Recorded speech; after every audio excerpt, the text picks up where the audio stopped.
Well, this morning we are learning about a shift in the Earth's inner core that sounds like the plot of a Hollywood blockbuster. Scientists say our planet's solid core, which is actually disconnected from the rest of the Earth's layers, may actually have stopped rotating and could even reverse course. This is a new study. It was published Monday in the journal Nature Geoscience, and its authors, who are based in Beijing, took a very close look at the seismic waves from earthquakes that have passed through our planet's core since the 1960s, and that is how they were able to calculate the speed at which the inner core is spinning. Are you confused? I am. We're going to get to understand this a little bit better with our guest. Let's bring in Michio Kaku, who's a professor of theoretical physics at the City University of New York. Professor, good morning. Thank you. Morning. Glad to be on. What does this mean? Well, at first it sounds like something from a Hollywood movie. Right. The script says, oh my God, the core of the Earth is spinning backwards. I mean, this is worse than having a tsunami or an earthquake. The stability of what you walk on is at stake. Now, this report comes not from Hollywood. It comes from reputable scientists at Beijing University that analyze echoes. When an earthquake takes place, shock waves go reverberating around the inside of the Earth. And by analyzing these echoes with computers, you can recreate a model of the inside of the Earth. And sure enough, the core seems to be about to spin backwards. Okay, but I read that this happens every 70 years, so we don't need to be alarmed? That's right. The bad news is that we know very little about the core of the Earth, very little about what's underneath our feet.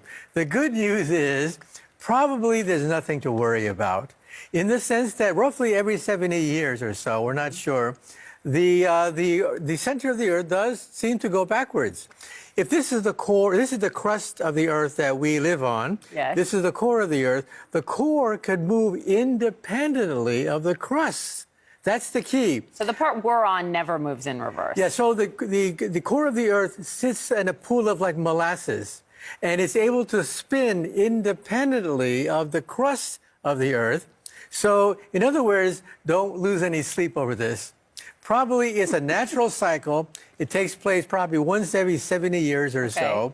But we need more data because this is new territory for us. Yeah, why do we need to know? I mean, they spent a lot of time, they studied earthquakes back to the 60s. Why is it important to know more about this? What are the implications? The implications are potentially enormous because think of continental drift. Sure. Why are the continents moving away from each other? What is driving it? And also earthquakes, the whole nature of the stability of the planet itself.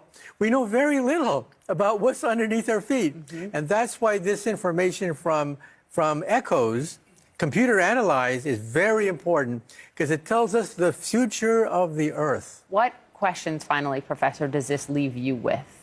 Well, it leaves me with the frustration that it's under our feet. It's just, you can almost touch it, but it is thousands of miles distant, and we really don't know that much about our home.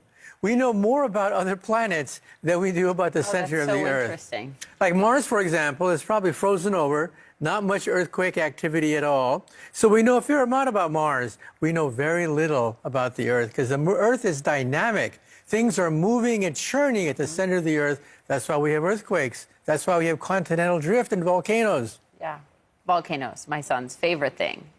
He likes to make them with baking soda and vinegar in the kitchen these days. Thank you, Professor. I now understand it much better. We appreciate it.